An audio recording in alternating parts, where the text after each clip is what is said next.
Sakyamuni Buddhaya. Namo Sakyamuni Buddhaya. Namo Sakyamuni Buddhaya. Namo Sakyamuni Buddhaya. Namo Sakyamuni Buddhaya. Selamat pagi, Namo Buddhaya. Namo Buddhaya. Terima kasih ya sudah menunggu saya.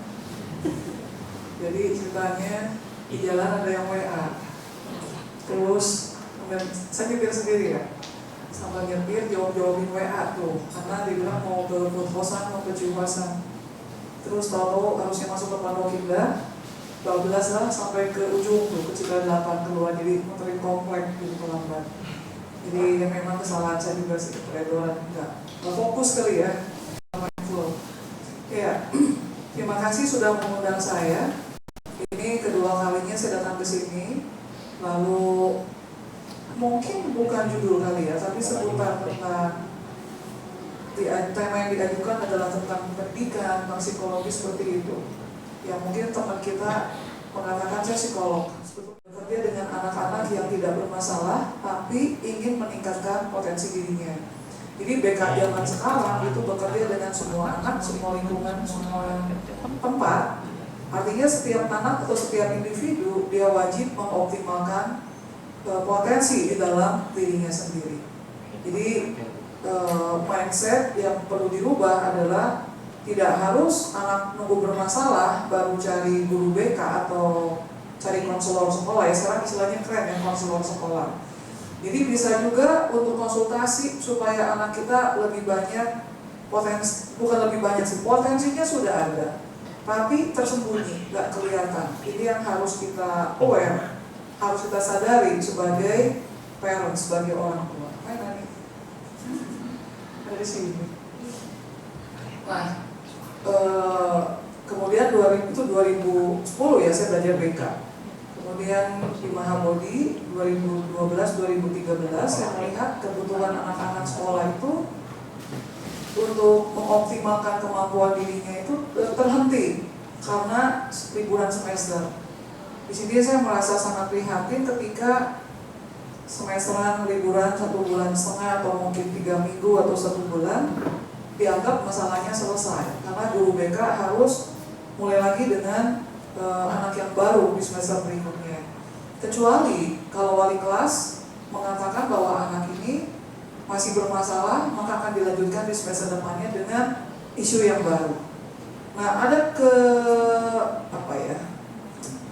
mungkin rasa kasihan saya timbul kepada parents, ya, kepada orang tua, juga kepada anak-anak ketika masalah itu masih ada, tapi dia tidak berlanjut atau tidak timbul di sekolah karena usianya juga bertambah.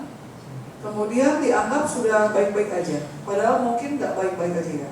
Ini yang mengakibatkan nanti setelah dewasa, ketika menikah atau mungkin ketika bekerja, timbul tuh kayak misalkan frustrasi, ketemu masalah, ketemu tantangan, ketemu challenge itu mereka nggak kuat. Kemudian ketemu teman yang ngebully, mereka juga lemah, tidak berdaya. Nah ini kan juga efek bukan karena setahun 2 tahun bekerja terus jadi kuman, tapi mungkin masa kecilnya akar-akar penyebab masalah ini yang kita sebagai orang tua tidak terlalu aware karena dianggap anaknya udah baik-baik aja. Baik-baik dalam artian tidur bener, makan juga bener, disuruh main game juga berhenti, disuruh mandi juga oke, pulang ke rumah juga mau keluyuran lagi di jalan atau sama teman-temannya. Kita anggap anak kita secara penampilan luar baik-baik aja, tapi di dalam kita nggak tahu.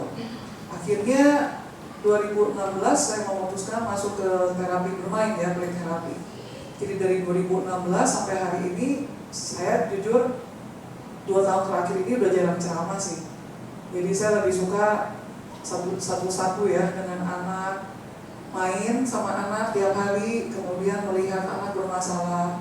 Dan saya menemukan ketika anak-anak masih kecil, yang kata orang bahwa anak itu polos, ya mungkin gak polos-polos banget ya, karena kan tetap ada karma masa lalu, karma bawaan masa lalu. Tapi di sini saya melihat ada peran orang tua dalam pengasuhan, sehingga menjadikan anak itu punya karakter yang seperti A, B, C, D, E, seperti itu. Nah hari ini mungkin yang diharapkan adalah sharing seperti itu ya, bukan sekedar dari agama Buddha. Tapi saya gabungkan dengan agama Buddha dan ternyata memang masuk banget gitu. Jadi inti ajaran agama Buddha tentang mindfulness, tentang compassion, cinta kasih, tentang wisdom itu sangat bermanfaat ketika saya mempraktekkan terapi bermain. Jadi cuma main doang nih. Jadi orang tua, saya jadi ikutnya bukan cuma play terapi, ada filial play juga. Jadi filial play itu support orang tua main sama anak 1 minggu hanya 5 kali, 15 menit di jam yang sama, di tempat yang sama. Itu aja anak yang mau anak tuh macam-macam. Ada yang TK udah jedot-jedotin kepalanya ke lantai. Ada yang masih TK atau SD kelas 1, kelas 2, kalau dia marah bukan cuma tantrum, guling-guling, tapi dia bisa bawa kepalanya, temboknya betul-betul ke tembok kepalanya.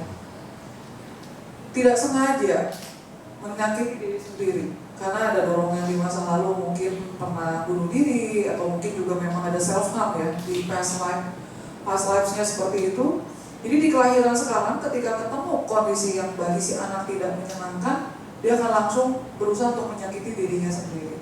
Nah, dorongan-dorongan ini yang orang tua tidak terlalu peka, dalam artian atau aja tantrum, atau mungkin langsung dibeliin atau dikasih barang yang anak ini mau. Itu kan bukan solusi, karena nanti ketika anaknya bertambah usia, semakin lama semakin dewasa, keluar tuh sifat-sifat aneh-aneh seperti anak kecil.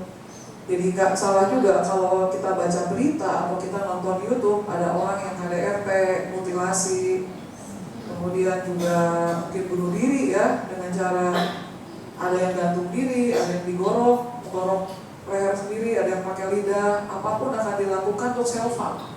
Tapi saya lihat tujuannya di situ cuma satu ya, komunikasi dengan diri sendiri putus. Dia tidak bisa connect dengan diri dia sendiri. Itu yang menyebabkan dia juga tidak connect dengan lingkungan sekitar, dengan orang-orang sekitar. Jadi dia merasa sendiri, kemudian dia merasa kesepian. Jadi dalam agama Buddha kita belajar meditasi, memang ngantuk, memang bosan, memang jenuh. Tapi ternyata itu sangat membantu meditasi itu dalam hal terus-menerus terkoneksi dengan diri sendiri. Jadi di Samakidam ini baca Samakidam apa Samakidam. Jadi di wihara ini kalau ada kelas meditasi, ada kelas pelatihan diri, saya rasa kita semua sudah wajib ikut. Kemudian juga mengajak teman-teman yang belum bisa bergabung untuk bergabung. Saya rasa ya, mau Theravada, mau Mahayana, mau Muslim, Kristen, kalau memang dia mau belajar meditasi, kita juga perlu welcome. Kenapa? Ketika kebutuhan meditasi itu muncul di dalam batin kita, bukan dari luar ya. Jadi orang boleh nyuruh meditasi. Setiap hari ini ada meditasi. Tapi kalau misalkan dorongan atau kebutuhan batinnya belum kelihatan, belum muncul, batinnya masih ketutup sama noda-noda, atau belum ada kebutuhan lah batinnya, disuruh meditasi sampai ratusan kali pun belum tentu dia mau meditasi. Tapi sebetulnya meditasi itu adalah salah satu komunikasi kita dengan diri kita sendiri.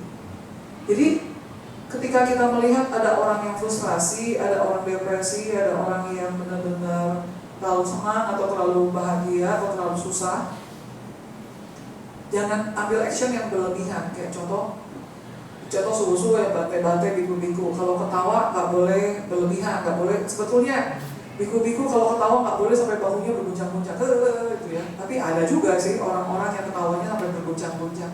Tapi mungkin di lingkungan yang cukup akrab orang sendiri. Tapi kalau ketemu orang-orang lain paling cuma hai, begitu loh.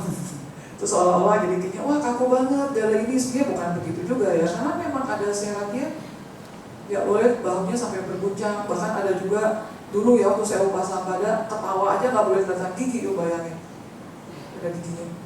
Ketawa aja nggak boleh kelihatan gigi gitu. Jadi benar-benar hidup jadi samana itu nggak mudah. Memang agak sulit. Kemudian juga memang ada aturan-aturan di mana kita juga ya bertindaklah seperti para arahat seperti itu.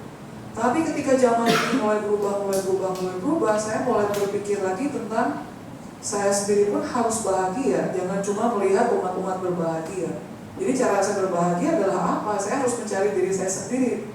Kalau meditasi bagi saya masih kurang, sila yang saya jalankan yang udah cukup banyak ini pun saya merasa masih kurang, akhirnya saya tambah dengan pelayanan yang harus lebih banyak gitu ya. Salah satunya berkaitan dengan jiwa gitu. Nah jadi sekarang ketika teman-teman semua di sini ingin terus-menerus terkoneksi dengan diri sendiri, terutama mengenal diri sendiri, maka salah satu cara yang mudah dan murah, gratis, jarang ya di Indonesia ini untuk latihan meditasi berbayar. Jadi salah satu caranya adalah meditasi. Kalau kalian ikut sama saya play terapi apa segala macam, berbayar. Kedua, buku yang dipakai karena harus latihannya mindfulness tetap. Jadi walaupun terapi-terapi yang saya pelajari seolah-olah berbayar, duniawi ya, berbayar, tapi ketika baca referensinya, itu semuanya adalah tentang mindfulness yang dipakai. Dan yang dipakai bukan mindfulness dari agama lain, tapi dari agama Buddha sendiri.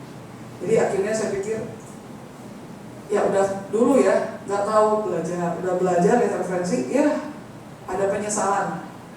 Capek-capek gue belajar, terakhirnya agama Buddha juga gitu ending-endingnya.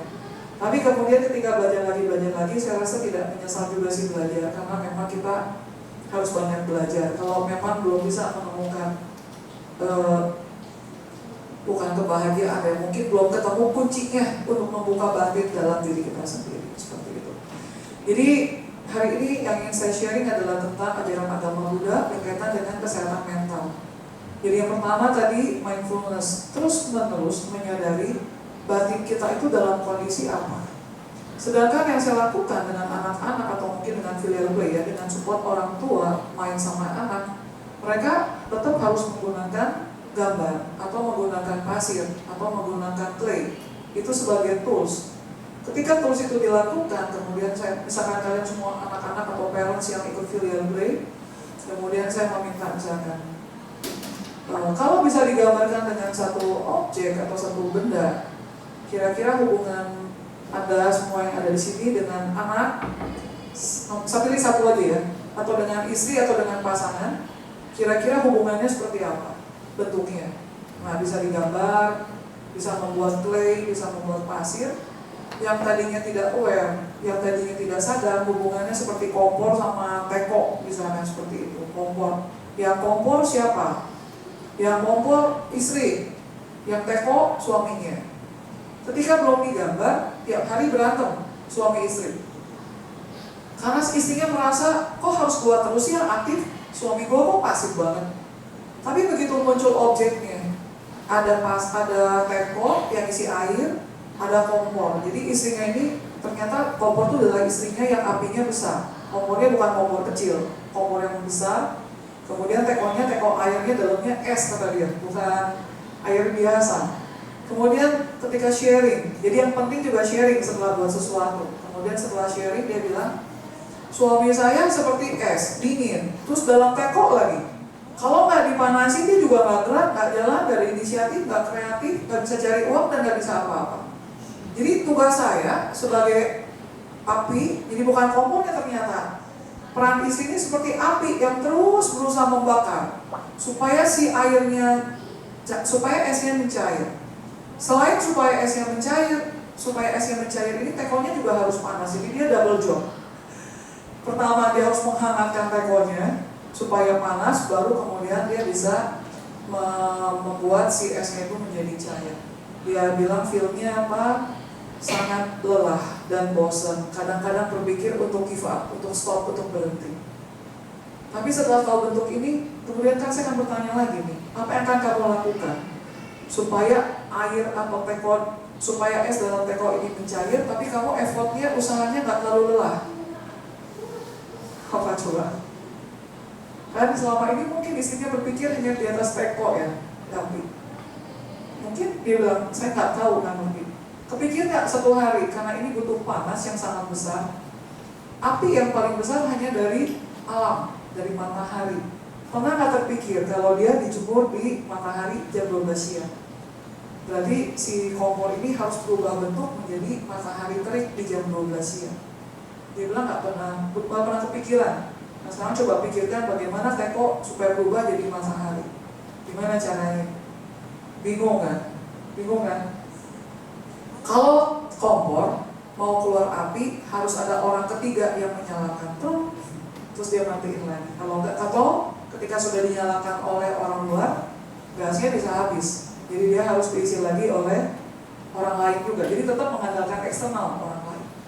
Tapi matahari Dia tidak mengandalkan orang lain, dia terus berputar, dia terus bersinar 24 jam. Kalau kompor, dia ada masanya, ada kadaluarsanya. Kalau kita nggak punya uang, kompor ini gasnya nggak bisa kita beli. Berarti sampai kapanpun si kompor ini apinya udah nggak bisa nyala lagi. Ya. Jadi kalau si api ini bisa berubah jadi matahari, jadi apa tuh hangatnya matahari? Konsisten, ada komitmen, kemudian memberi aja tanpa minta balasan. Lama-lama cair nggak? Cair. Jadi butuh apa lagi? Sabar. Jadi konsisten sama komitmen itu dalam komunikasi, entah itu dalam hubungan suami istri, hubungan mama sama anak, atau papa sama anak, atau mama sama mertua, papa sama mertua, atau sama orang tua kita sendiri.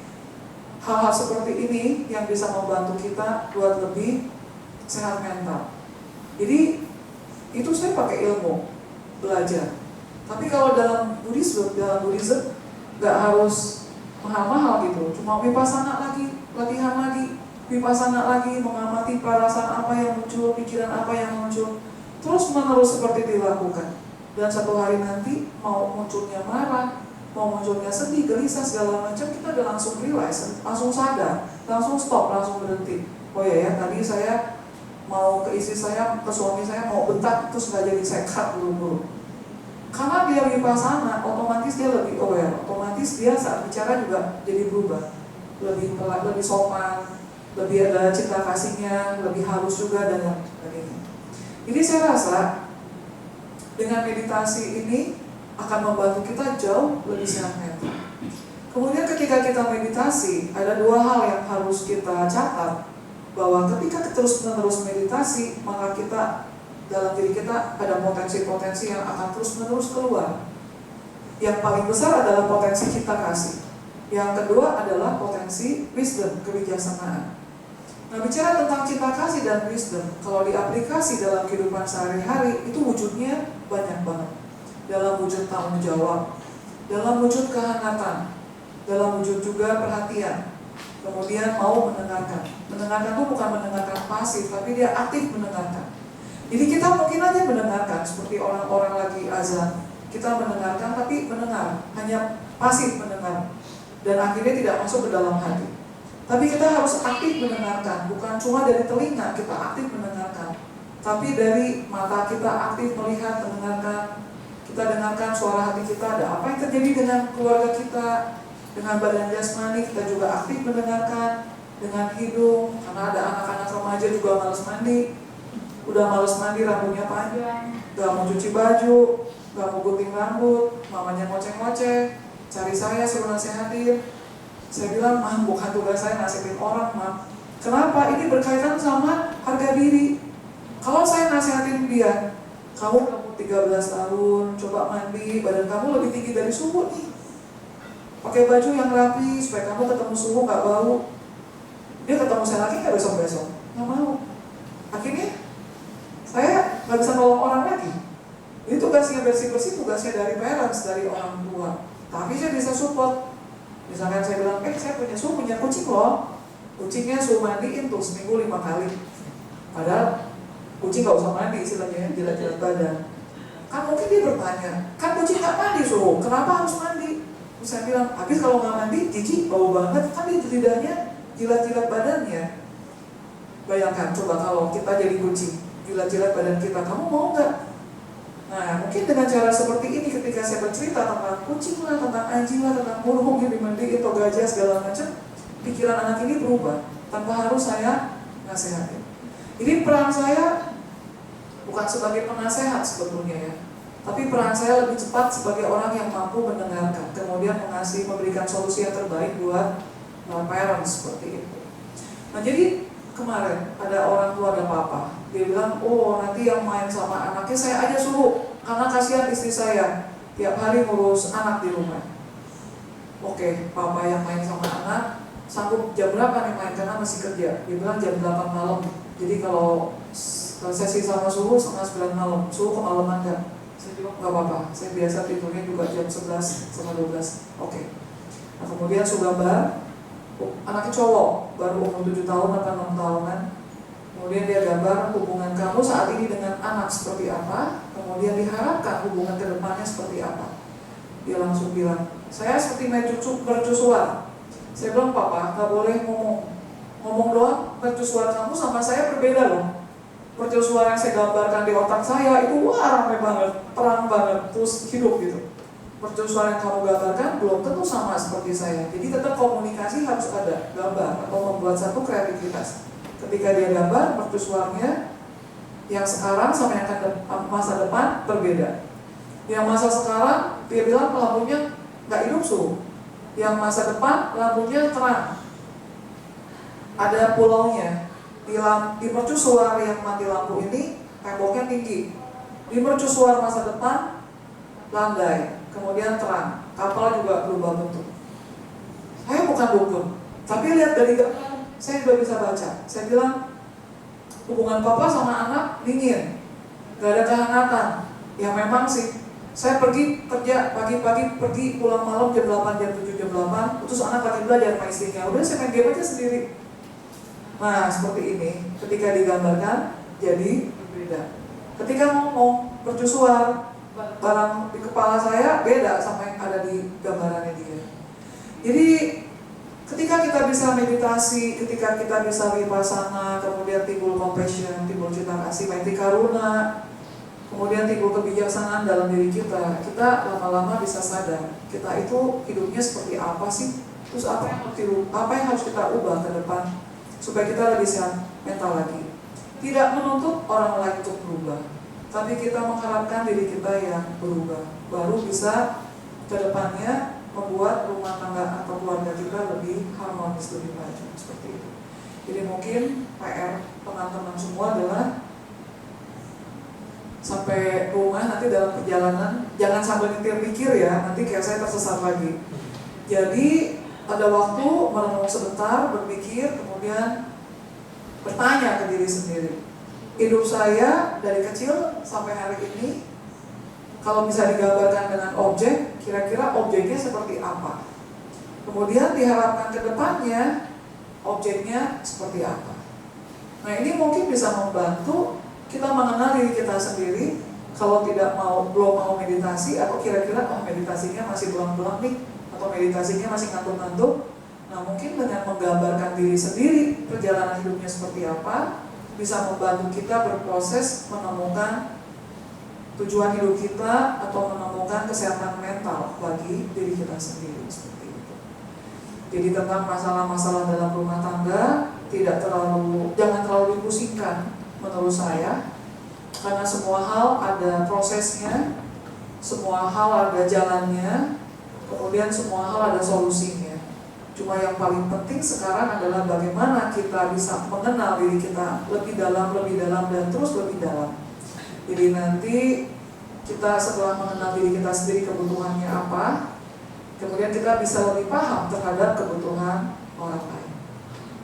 Saya punya idealis tersendiri ya, ketika melihat anak-anak muda, terutama orang-orang dari lulusan STAB ya, yang bukan Chinese, di mana mereka saya tuntut untuk belajar.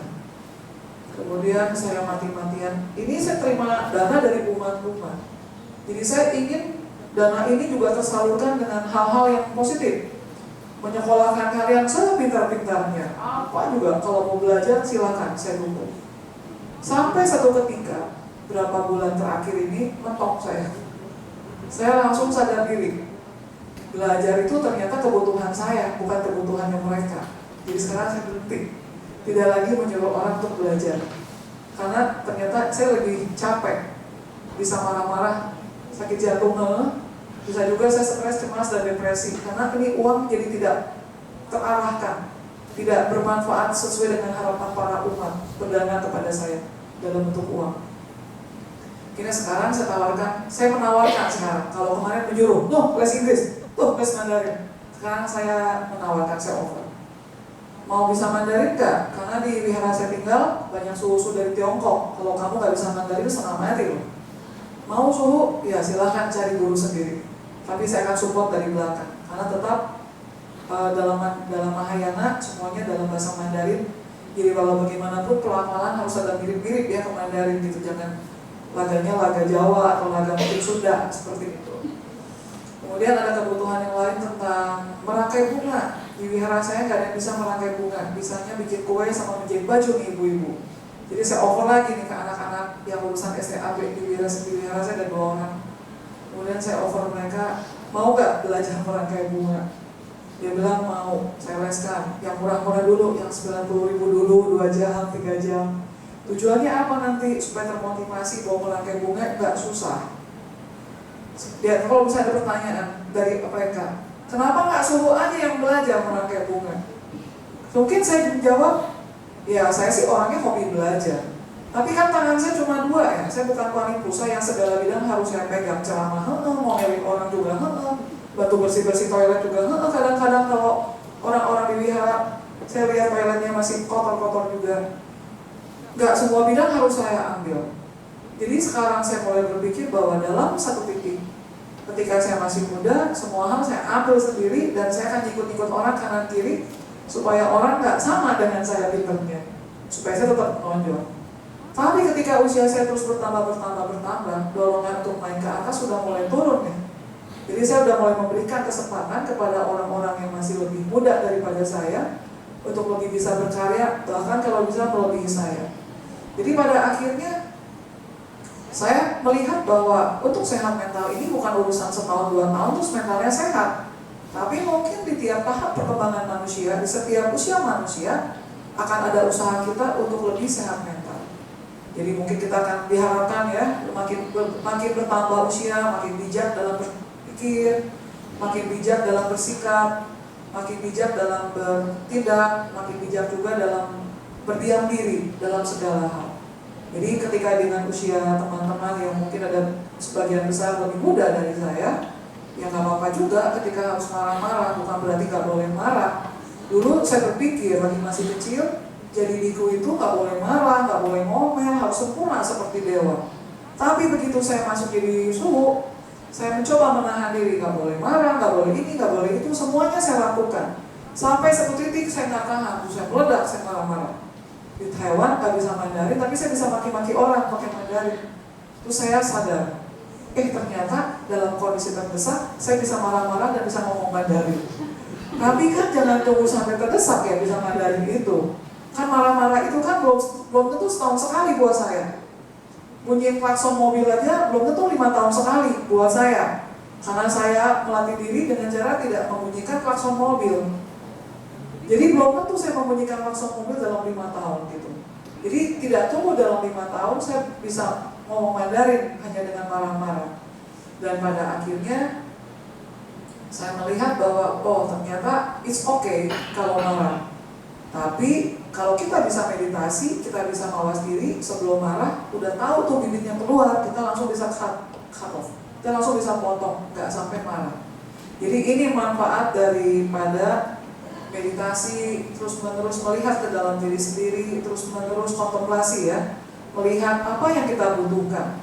Jadi ketika kita sadar diri, ini kebutuhan saya atau kebutuhan dia? Kalau begitu tahu ini kebutuhan dia, bukan kebutuhan saya, kita tanya lagi, kamu benar mau beli tas? Urusan tas sama sepatu aja kadang-kadang ribut kan sama anaknya. Karena mungkin kebutuhan kita, wah tasnya bagus nih. Di alam bawah sadar kita sadar, waktu kecil nggak punya nih kesempatan beli tas seperti ini. Ya sekarang kita tumpahkan ke anak kita, beli tas bagus, beli sepatu bagus, kita rambut yang lucu-lucu, jas-jas yang bagus-bagus. Padahal mungkin bukan kebutuhannya si anak, itu kebutuhannya kita waktu masa kecil belum terpenuhi. Tapi kalau kita bisa menyadari dengan meditasi, dengan vipassana, dengan samatha dicampur, kita akan lebih tahu ini kebutuhan saya kah, kebutuhan masa kecil saya kah, atau ini benar-benar kebutuhannya si anak. Dengan demikian, ketika kita sudah sampai taraf seperti itu, ini kebutuhan suami apa, kebutuhan saya apa, terus komunikasikan.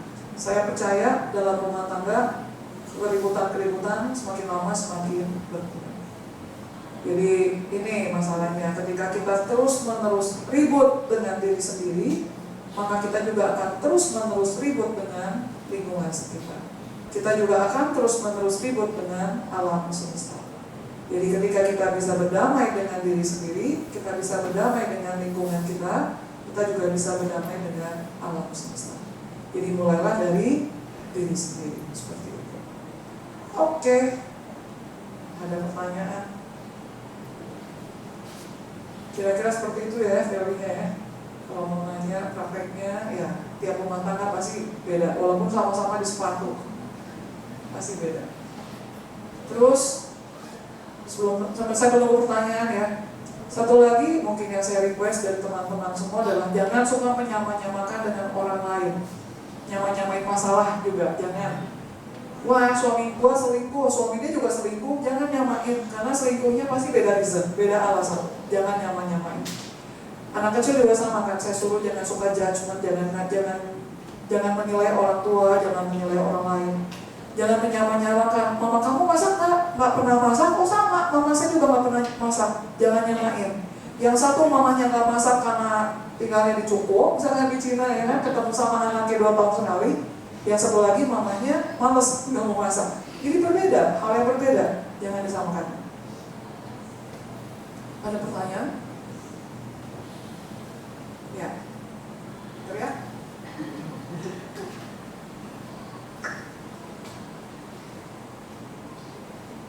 Om Toko Suhu, Ya, minum.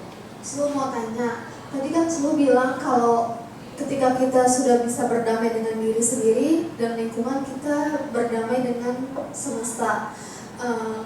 Pertanyaannya, bagaimana kita tahu kalau kita sudah berdamai dengan diri kita sendiri? Udah gak ribut lagi tuh sama diri sendiri. Gak ribut dalam artian emosi kita, manusia ini ada pikiran, ada emosi ya kan, ada soulnya juga, ada badan jasmani juga. Misalkan nih yang gampang nih, kan teman-teman semua kadang-kadang suka ini nih cuaca, saya lihat di Jakarta ini lagi panas banget ya. Apa dampaknya ke kita? Bisa cenat-cenut tuh kepala. Nah begitu cenat-cenut apa yang dilakukan? Bertahan, berusaha jadi strong woman kan, berusaha jadi strong man, sampai akhirnya terus tumbang, gak kuat lagi di 3 hari kemudian, jadi batuk, pilek dan lain sebagainya. Nah ini artinya tidak mencoba berdamai dengan diri sendiri. Jadi harusnya idealnya ketika muncul cenat-cenut tadi pagi begitu selesai sarapan pagi dan mau berangkat kerja, naik motor atau naik mobil misalnya atau antar sekolah itu masih aman, gak apa-apa. Begitu sampai ke lobi sekolah, berasa tuh cenut-cenut, nah kita langsung lebih aware tuh, langsung mencoba berdamai dengan diri sendiri. Ada apa nih dengan diri sendiri? Terus, nah ini mungkin yang sering kita lakukan tapi nggak aware ya. Kita coba dialog dengan diri sendiri.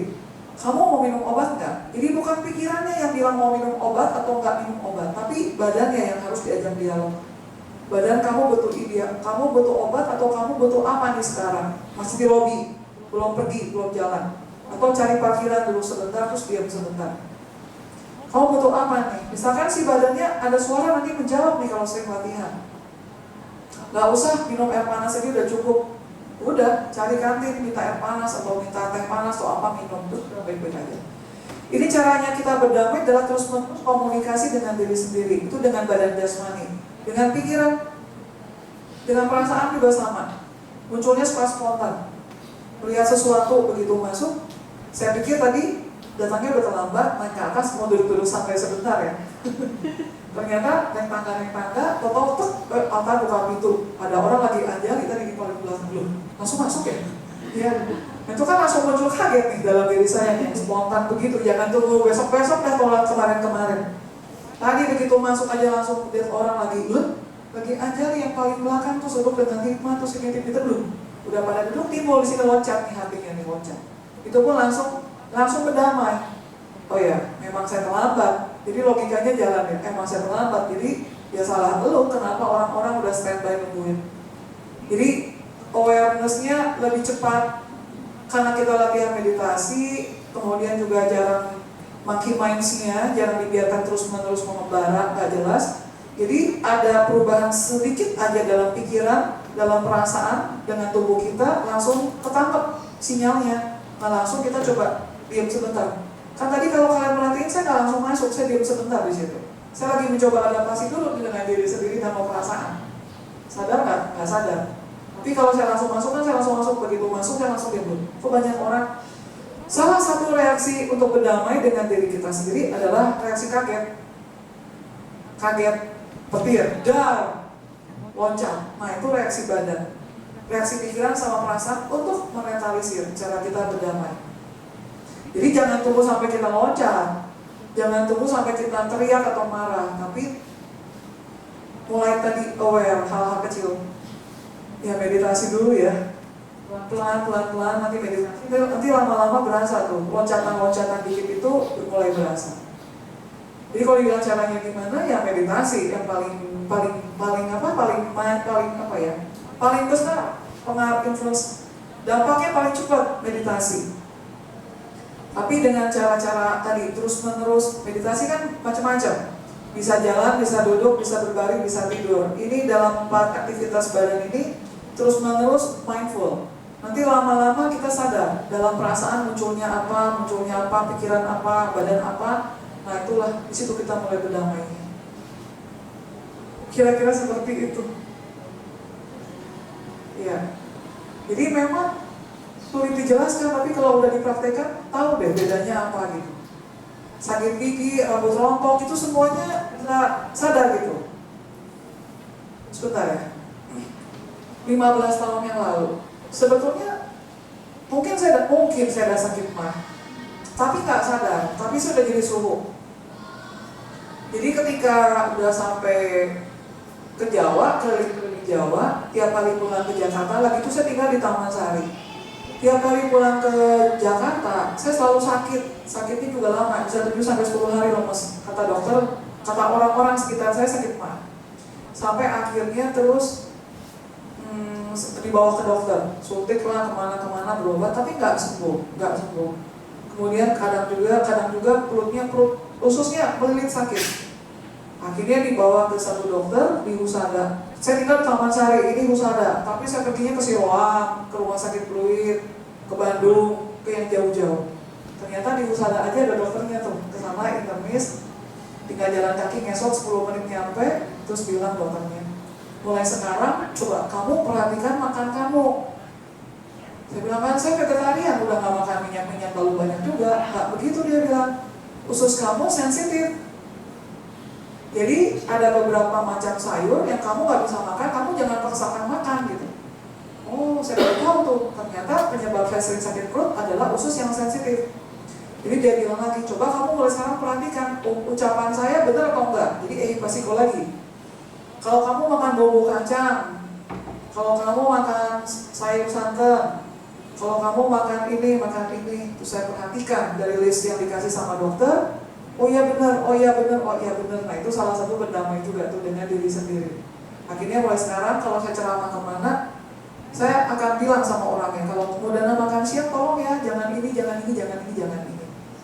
Saya tidak peduli dikatakan suhunya rewel, daripada saya sakit perut seminggu sakit sendiri, lebih baik saya langsung request khusus, nggak makan cabai, nggak apa seperti itu.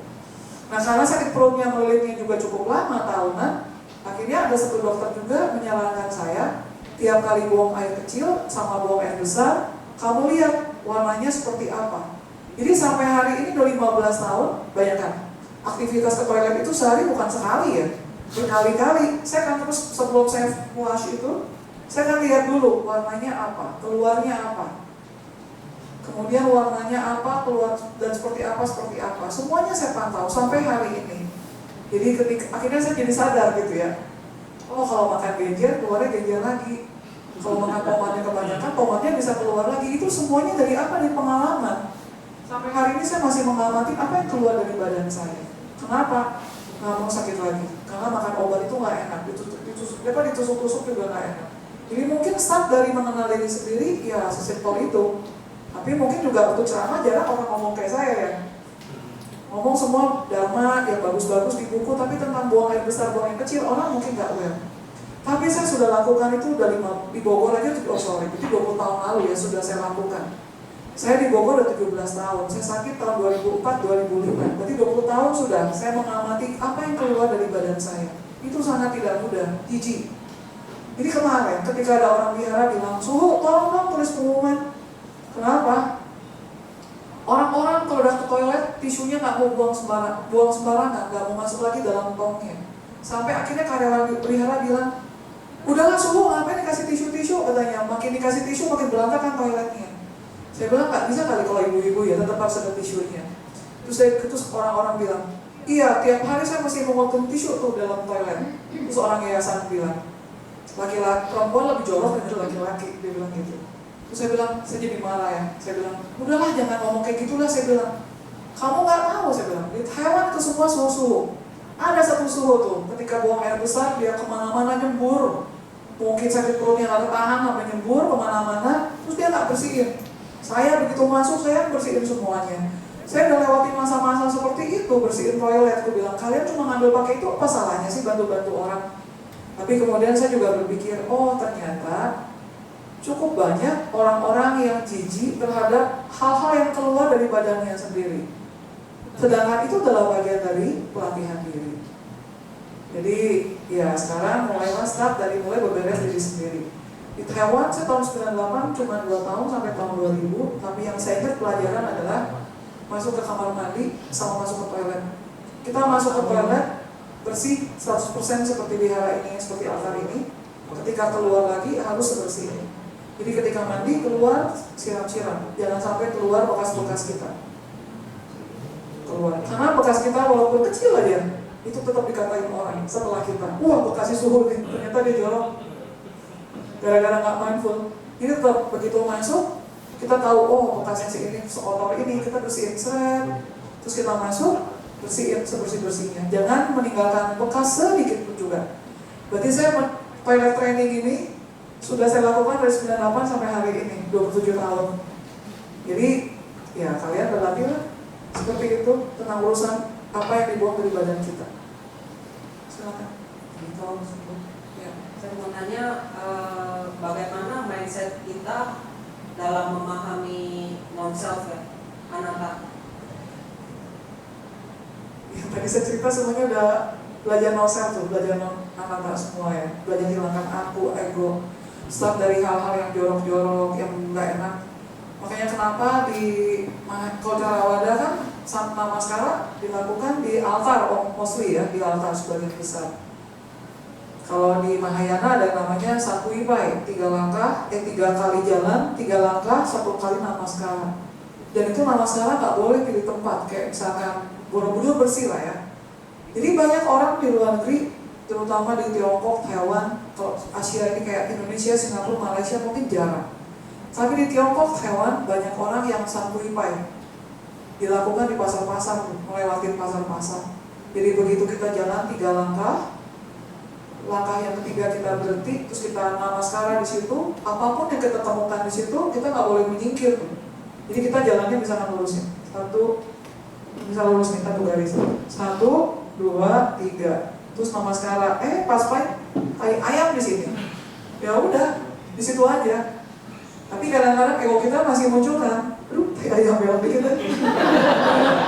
Nah itu yang nggak boleh tuh seperti itu. Jadi benar-benar di mana ada apa di situ dihadapi. Sampai kita terus-menerus dari ke dalam.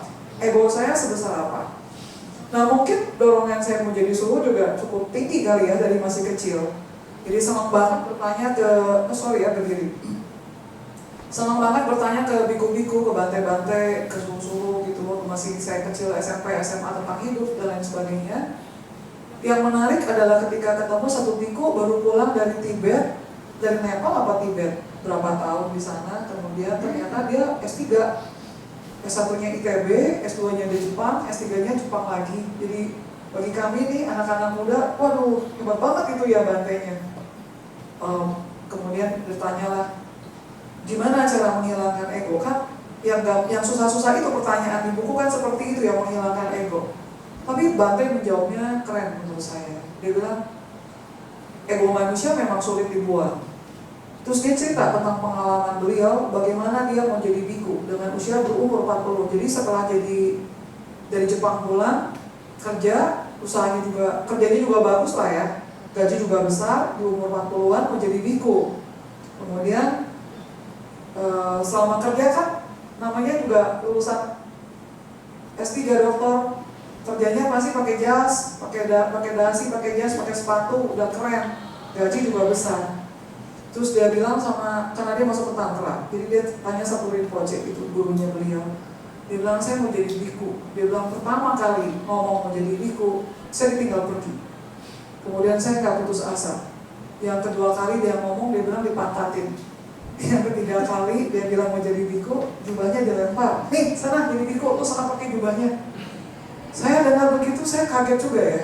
Saya terus bertanya ke diri sendiri, wah kalau saya digituin, masih mau nggak jadi biku? Kalian kalau digituin masih mau nggak jadi suhu?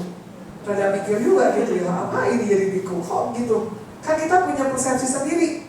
Jadi biku, jadi bante itu harus punya cinta kasih, harus punya kesadaran, kesabaran. Kok ini dilempar, dikasih pantat? Tapi bante bilang lagi, kalian sanggup nggak seperti saya? Wah, saya langsung berpikir, wah kayaknya saya nggak. Saya berpikir lah, saya lagi itu nggak bilang sanggup nggak sanggup, cuma saya berpikir sanggup nggak ya? Kemudian kita lihat ya dari cita-cita Mahayana. Sebelum Hui Naktase dari Bodhidharma turun, ada namanya Hui Ke itu. Dia tanya ke Bodhidharma, gimana caranya pikirannya nggak tenang. Terus kemudian Bodhidharma ngomong satu kata, satu kalimat, kemudian Hui Ke langsung tercerahkan, ambil langsung golok atau pisau golok kali ya, ambil tahu, kemudian langsung disabet tangannya. Buntung, bilang langsung lama sekarang, pencerahan.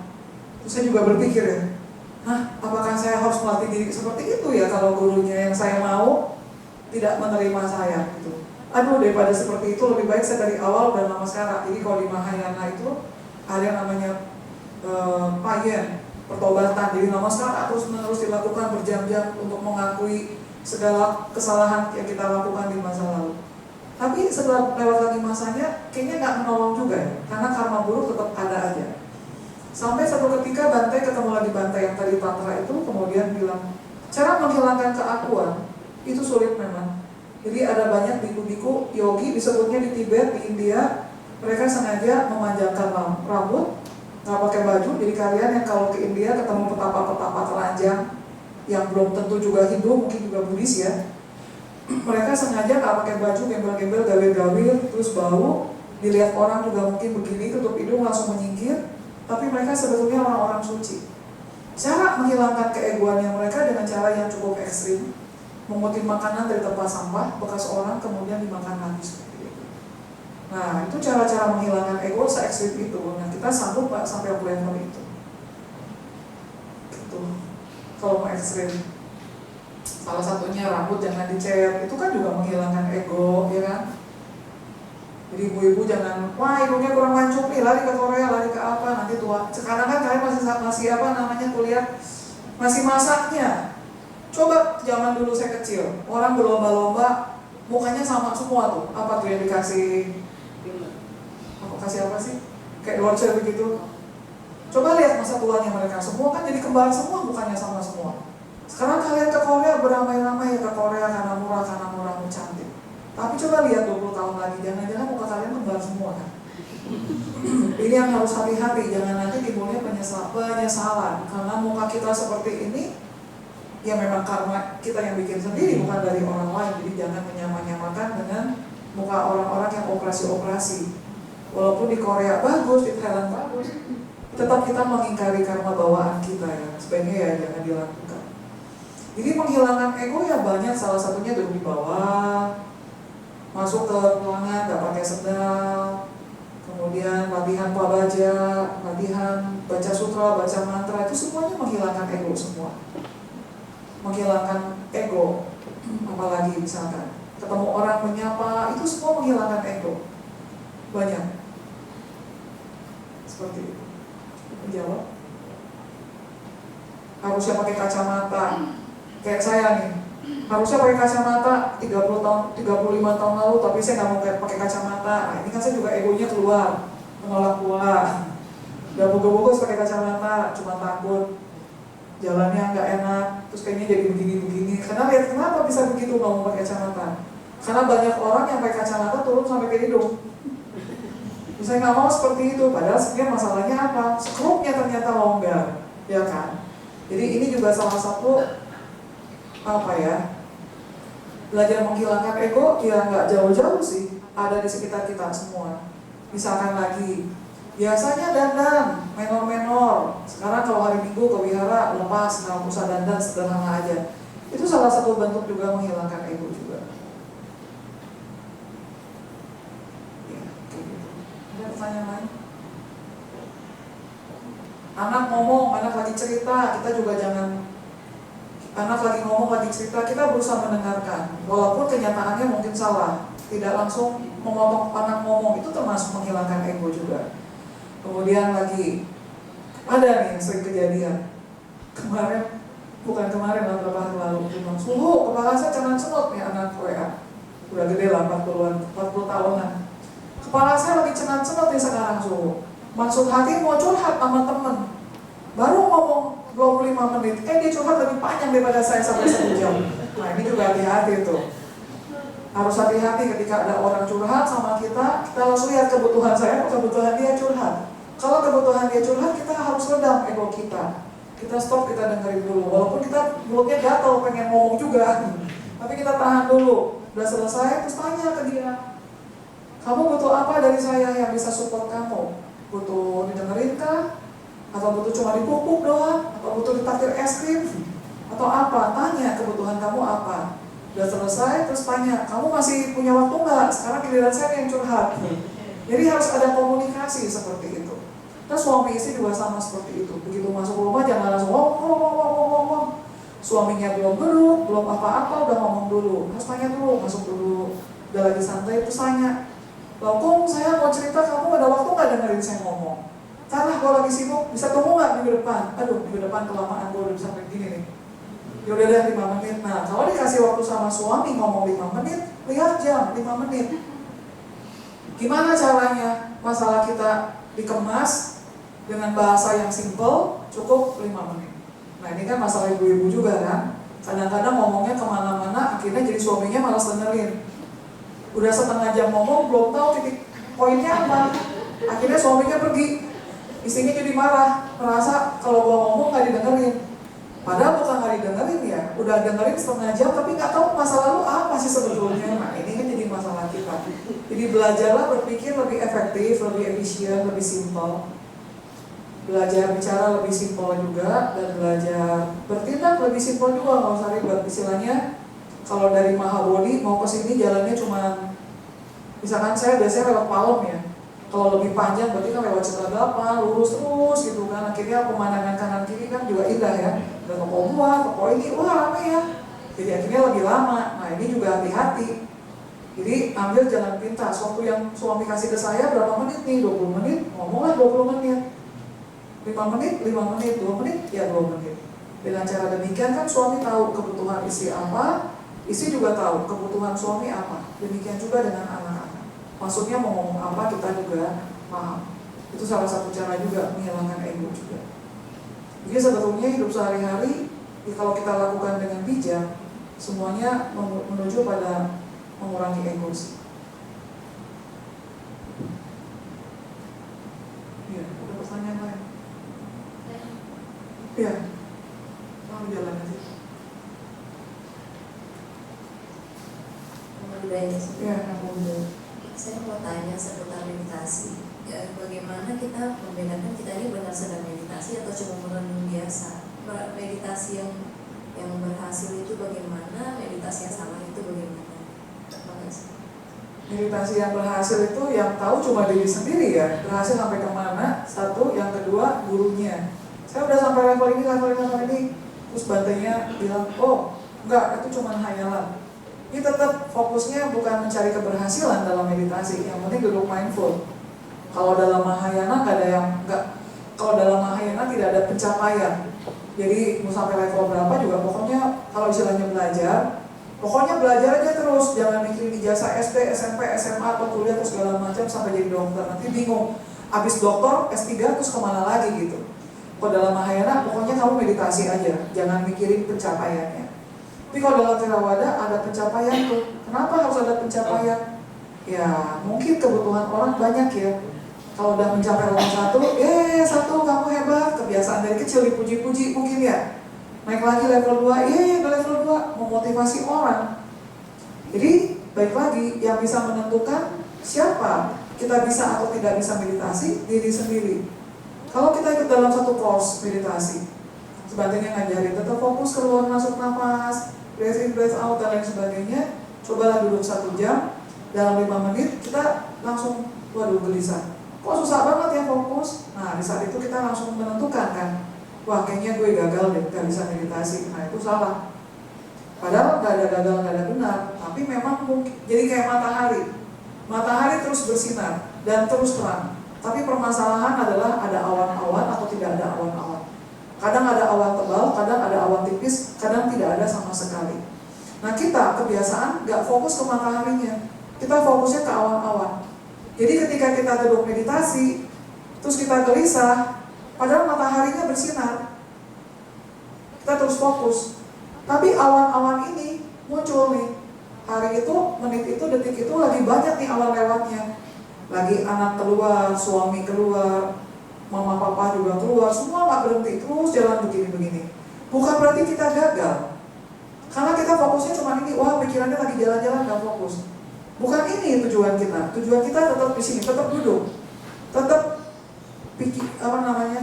awalnya jalan terus nggak jadi masalah. Yang penting pikirannya tetap kita fokus, tetap keluar masuk nafasnya tetap diperhatikan. Jadi bukan masalah gagal atau berhasil, atau baik atau salah, enggak. Yang penting duduk ikutin instruksinya benar atau enggak. Kalau instruksinya diikutin salah, jadi salah. Jadi salah juga nggak jauh-jauh sih. Yang harusnya jadi Buddha, jadi Kemara gitu doang. Tapi kan Mara juga disuruh sama Buddha juga. Ada tugasnya jadi marah, jadi penggoda, bukan tiba-tiba jadi marah. Tapi nanti ketika ketemu situasi yang tepat, ketemu dengan guru yang tepat, dia juga bisa berbalik, jadi benar lagi. Jadi sekarang meditasi tugasnya hanya duduk aja, kemudian napas keluar masuk. Kalau emang instruksinya hanya keluar masuk napas, kemudian ada awan-awan, disadari aja, oh awannya lagi banyak, oh awannya lagi ini, oh saya ikutan gelisah nih batinnya, cuma gitu doang tugasnya, ngamatin gitu aja. Jangan menjudge diri sendiri, gagal, berhasil, benar atau salah. Nanti jadi benar-benar salah. Karena benar atau salah itu gak ada yang benar, gak ada yang salah, gak ada yang berhasil, gak ada yang gagal. Begitu. Contoh yang gampang mungkin dari duniawi ya. Kriteria gagal atau berhasil dari mana coba? Misalkan sama kidam dibikin, wiharanya dibikin, gagal atau berhasil? Dilihat dari mana? Dilihat ada kan tolak ukurnya. Kalau dibilang gagal, bisa juga kan? Kalau misalkan dibandingkan sama kerajaan Thailand, wihara Thailand yang gede banget, sama kidam gak ada apa-apa yang kecil, gagal. Umatnya cuma segini, gagal. Jadi ada titik ukurnya nih, duniawi lagi titik ukurnya.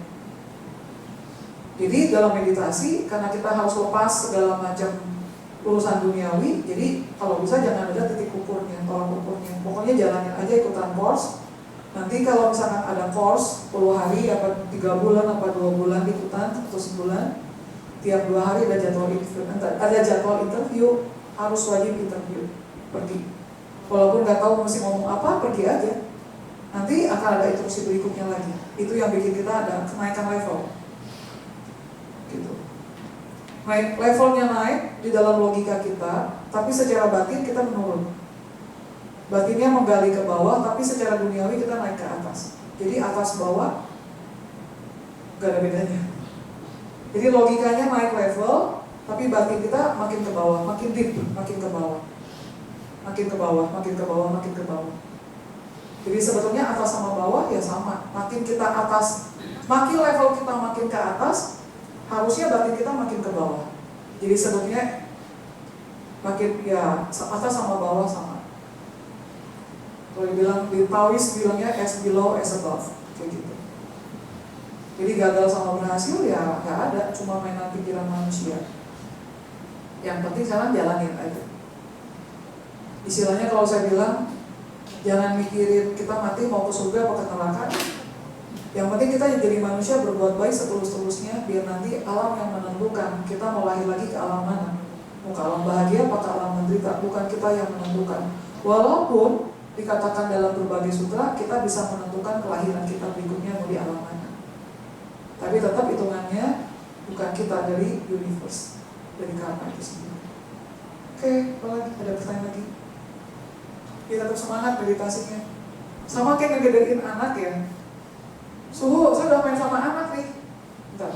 Saya udah main sama anak nih, udah berhasil apa gagal? Oh, jangan mikirin gagal berhasil, yang penting tugas orang tua ngajarin aja terus ke anak. Ya kan? Nah itu sama kayak meditasi kan, fokus terus ke anak. Anak 5 tahun masih mencuri-curi juga nih Suhu, punya temannya diambilin, penghapus diambil, pensil diambil, apa yang lihat diambil. Nanti sampai rumah ditanya, kenapa kamu ngambil alat-alat tulis? Anaknya bilang, habis ada di lantai. Kalau di lantai berarti nggak ada yang punya. Kalau di tempat-tempat berarti punya dia. Kalau di lantai jatuh berarti nggak ada yang punya. Kita ajarin lagi berkali-kali. Sampai kapan? Sampai kapan? Nggak ada waktunya. Sampai kita nanti mati, kita terus jagain anak kita. Benar nggak? Buat ai di belakang tuh. Yang masih punya papa mama, masih nggak diomelin sama papa mamanya? Masih. Artinya meditasi kayak begitu tuh. Kita jagain pikiran kita sampai kapan? Ya sampai kita mati. Sama seperti orang tua kita, ngejaga kita gak ada putus-putusnya, gak ada habis-habisnya. Ngejagain kita. Konsepnya seperti itu kira-kira. Jadi jangan bilang berhasil atau gagal. Mama berhasil gak didik kalian? Mama berhasil gak didik kalian? Ada berhasil, ada gagalnya juga ya. Jadi ya relatif gitu, berhasil atau gagal itu relatif, jangan dijadikan tolak ukur. Yang penting tugas kita didik orang. Kalau dalam meditasi, dalam pelatihan diri, tugas kita tetap fokus, tetap pelatihan diri aja sesuai sama dharma. Yang menentukan gagal berhasil, biarkan universe. Oke, mungkin udah cukup ya? Udah. Kan jam 11, kurang 8 menit. Masih 8 menit lagi.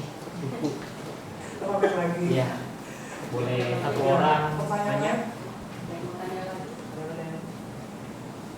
Di wihara saya ada orang cukup umur 45 tahun, udah nikah, menjadi suhu nih. Cukunya minggu depan tanggal 10. 2 hari lalu, sokong saya WA jam 8 malam. Lu lihat tuh, si A tulisan Mandarin dari dia kirim ke sokong saya kirim ke saya. Terus saya baca, wah nansol lah dia bilang.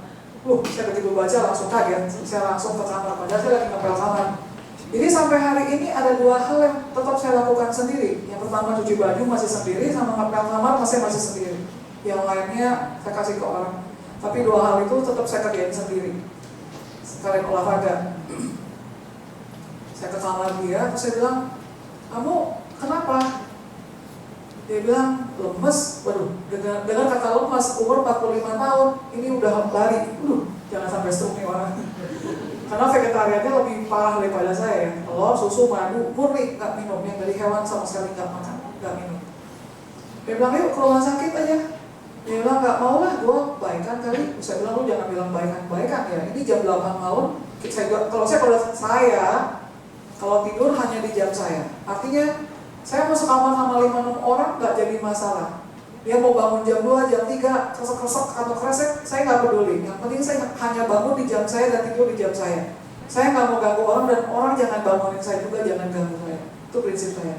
Jadi kalau sampai tengah malam, jam 2 malam tiba-tiba ada orang gedor-gedor kamar, bisa saya nggak bangun tuh, kecuekin aja, bukan jam gue gitu. Jadi saya bilang, aduh kamu lebih baik ke rumah sakit dah, mendingan saya begadang di rumah sakit daripada saya mengkhawatirkan kamu tuh saya nggak bisa tidur. Dia nggak mau, udah dia nggak mau, dia bilang, gua baik, saya bentar lagi juga mesu, dia bilang gak apa-apa.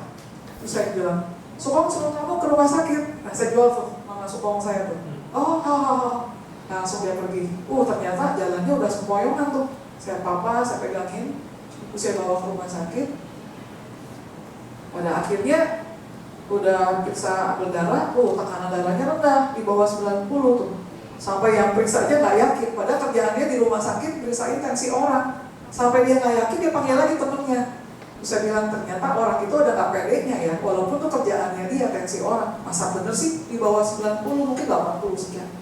Dia panggil temennya lagi, terus dia bilang, bener kok, nggak salah. Saya cuma ketawa doang. Terus saya bilang, ini orangnya vegetarian, nggak makan telur, nggak minum susu, nggak minum madu, sama sekali nggak, suplemen nggak, obat-obatan, semuanya enggak. Terus akhirnya cerita diinfus. Terus kemudian dokter datang bilang nanti dilihat matanya begini, kurang cairan sama mau dicek darah. Ngomel lah saya ya. Saya bilang, kamu mau jadi suhu? Mau jadi suhu itu kita harus, kalau di Mahayana itu harus jadi manyu, harus suhu-suhu di Mahayana itu harus jadi kuda dan kerbau buat semua makhluk. Jadi harus cuo ke manyu, tercungsen, jadi harus jadi kerbau dan kuda bagi semua makhluk. Jadi kalau kamu mau jadi suhu dengan kondisi dilayani orang terus, nggak bisa kalau di Mahayana. Beda sama Theravada yang dimana umat harus melayani biku. Di Mahayana ini kebalik, kita tuh menjadi kuda sama jadi kerbau buat semua makhluk, buat orang-orang lain. Kamu harus jaga diri kamu sendiri gitu. Gak bisa kamu melatih diri, merepotkan orang lain pada akhirnya. Kekeh gak mau kan ya. Saya bilang oke, kalau kamu gak mau makan telur, gak apa-apa. Tapi madu tuh lebahnya gak mati, gak mau juga. Bilang selalu deh, gak tahu. Nah di sini mungkin ya salah satu menghilangkan ego adalah seperti itu ya. Prinsip dasar dari ajaran Buddha adalah tidak membunuh, tidak mencuri, tidak berzina, 5 sila. Ambil 5 silanya, tapi kita kalau bisa jangan merepotkan orang lain, jangan sampai lemah dalam hal pelatihan diri. Buddha tidak mengajarkan terlalu ekstrim kanan atau ekstrim kiri.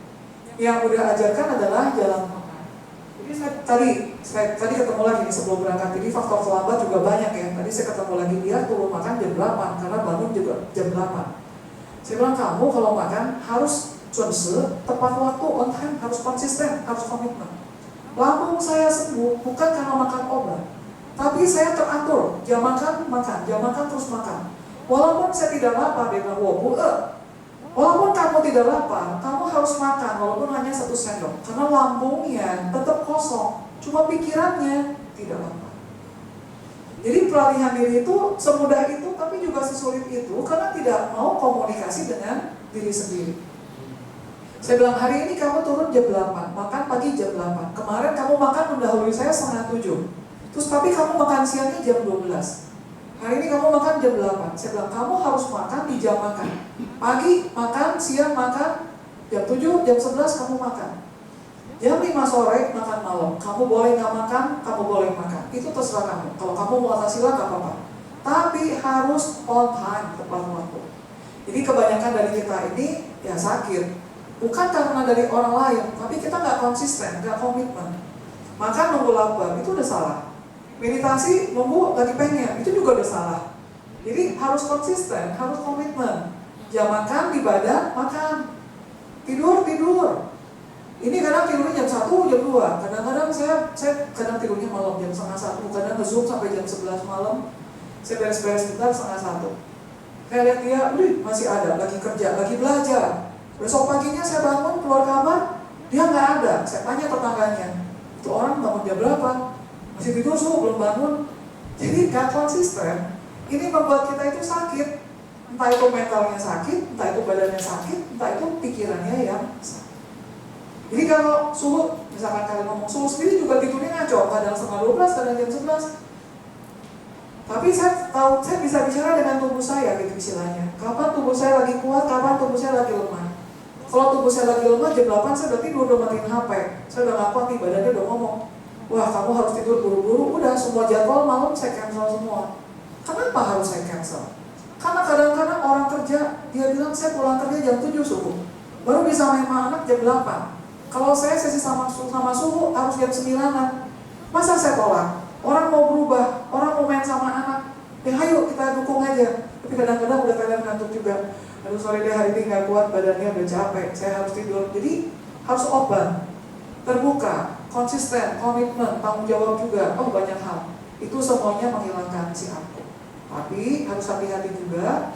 Kadang-kadang dengan sesuatu hal yang udah terstruktur, ada plan semuanya lancar, komitmen kan, konsisten gitu, ego juga bisa tetap muncul. Jadi ya latihan gak mudah, tapi coba aja jalan. Oke, kira-kira itu dari saya. Ada pertanyaan lagi? Cukup jelas ya? Semoga membantu dalam praktek hidup sehari-hari, walaupun mungkin masih banyak teori-teori ya.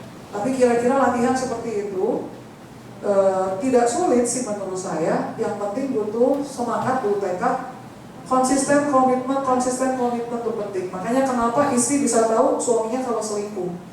Tiap hari thank go ya, sampai rumah jam 7. Tiba-tiba suaminya, jam 10, wah langsung kan monkey mindset keluar. Karena sudah terlalu konsisten. Biasanya begini, tiba-tiba keluar dari biasa, kita udah curiga. Jadi ini juga pelatihan diri lah. Setiap orang punya bawaan karma masing-masing. Setiap orang dalam kehidupan punya perannya masing-masing. Tugas kita sekarang adalah menyadari peran kita dalam dunia ini ngapain aja. Kemudian do your best. Kemudian ya latihlah sebisa mungkin. Jangan karena keserakahan, jangan karena kebencian, jangan karena kebodohan batin. Mudah-mudahan dimanapun kita berada, kita akan selalu jadi pelita buat orang lain. Seperti itu. Gak harus penceramah seperti saya ya. Kalian sehat aja, panjang umur tanpa penyakit aja. Orang nanya, sehat apa sih kok sampai umur segini? Makan apa? Oh saya senam tiap hari, oh saya exercise tiap hari, oh saya nge-gym tiap hari. Itu aja udah nolong orang. Ya gitu. Ada penutup dari saya nih. Saya ketemu satu suhu Thailand, suhu Talung lah, kalian mungkin kenal ya. Tapi saya surprise dengan jawaban dari suhu satunya lagi. Suhu Talung, chiropractic, ngobatin orang. Tapi dia nggak mau bikin rumah sakit, dia akan pergi diundang orang. Saya bilang sama suhu yang muridnya dia, kenapa suhu Talung nggak bikin rumah sakit aja supaya orang bisa datang ke tempat dia? Dijawab sama suhu ini, oh suhu Talung nggak mau bikin rumah sakit. Suhu Talung bikin rumah sakitnya bukan rumah sakit bentuk fisik. Suhu Talung bikin rumah sakitnya di hati, di badan setiap orang. Saya bilang begitu dahsyat tekadnya ya. Bikin rumah sakit di badan setiap orang. Jadi kalian semua jadi rumah sakit nih, ngobatin diri sendiri sampai suatu hari bisa bantu orang bikin rumah sakit juga buat diri orang masing-masing. Akhirnya saya berpikir lagi, kenapa nggak kita mencoba untuk membuat wihara dalam diri kita masing-masing? Metta karuna, maitri karuna, maitri karuna, upeksa sama mudita dalam diri kita masing-masing. Dari Brahma Wihara, kemudian kita minta orang-orang juga bikin wihara di dalam batin tiap orang masing-masing. Seperti itu. Terima kasih ya sudah mengundang saya. Selamat siang, semoga bermanfaat. Namo Buddhaya.